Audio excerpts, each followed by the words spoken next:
લીંબુ અને કેરી પકવવા પાછળનું કડવું સત્ય. શું તંત્ર કરશે કાર્યવાહી? હાલ રાજ્યભરમાં કાળઝાળ ગરમી પડી રહી છે, ત્યારે આકરા તાપથી બચવા અને શરીરને ઠંડક આપવા માટે લોકો લીંબુ શરબત, કેરીનો રસ કે ચીકુ જેવા ફળોનો ભરપૂર ઉપયોગ કરી રહ્યા છે. પરંતુ શું આપ જાણો છો કે જે ફળો તમે અમૃત સમજીને ખાઈ રહ્યા છો, તે વાસ્તવમાં તમારા સ્વાસ્થ્ય માટે ઝેર સમાન સાબિત થઈ શકે છે? બજારમાં વેચાતા લીંબુ, કેરી અને ચીકુને કુદરતી રીતે નહીં, પરંતુ વેપારીઓ દ્વારા કેમિકલયુક્ત પાવડર એટલે કે કાર્બાઇડનો ઉપયોગ કરીને કૃત્રિમ રીતે પકવવામાં આવી રહ્યા હોવાની આશંકા સેવાઈ રહી છે. નફાખોરીના ચક્કરમાં લોકોના આરોગ્ય સાથે ખુલ્લેઆમ ચેડા થઈ રહ્યા છે.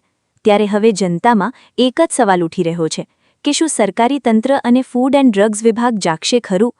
શું આવા કેમિકલ માફિયાઓને કેરીના વખારો અને લીંબુના વેપારીઓ પર તંત્ર દ્વારા કડક તપાસ હાથ ધરવામાં આવશે કે પછી લોકોના સ્વાસ્થ્યને આમ જ જોખમમાં મૂકવા દેવાશે?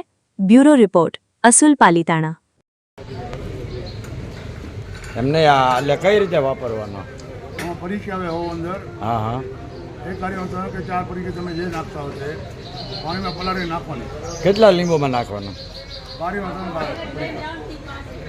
એમને એક પડીકી હોય તો કેટલા કિલો લીંબુ પાકે? એમ 20 કિલો હોય ને 20 કિલો હા. નાખવી પડે. 20 કિલોમાં 3 પડીકી 2 દિવસ રાખવાની, બાંધીને મૂકી દેવાનું. અંદર મૂકી દેવાની.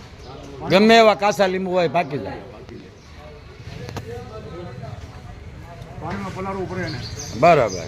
આમાં પરીક્ષા આવે એટલે પડીકીને પાણી પલાળવાની. લીંબુને નહીં. ઠીક, બરાબર.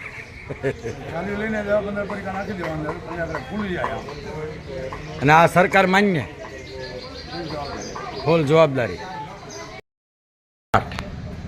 મારું નામ સરવૈયા ભગીરથસિંહ કિરીટસિંહ, ગામ દેદડા. કિસાન સંઘનો પ્રમુખ છું, માર્કેટિંગ યાર્ડનો પૂર્વ વાઇસ ચેરમેન છું અને યાર્ડની અંદર ધરતી ટ્રેડિંગ નામની પેઢી ધરાવું છું. હા હા.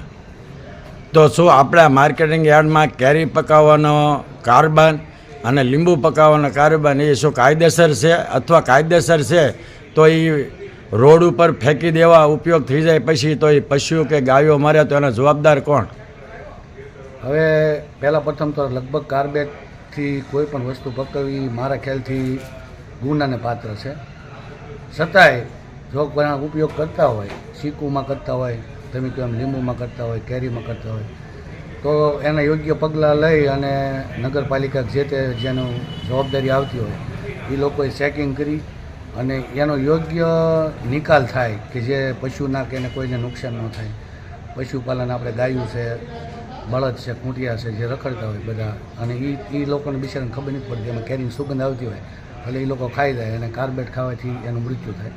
એટલે આની માટે આપણે નગરપાલિકાને, યાર્ડના વ્યવસ્થા તંત્રને કાંઈ સફાઈના કોન્ટ્રાક્ટ આપેલા છે તો એનું માથે રહીને ક્યારેક મોનિટરિંગ કરે અને એનો એવી જગ્યાએ નિકાલ થાય કે જે પશુના નુકસાન ન થાય, પશુ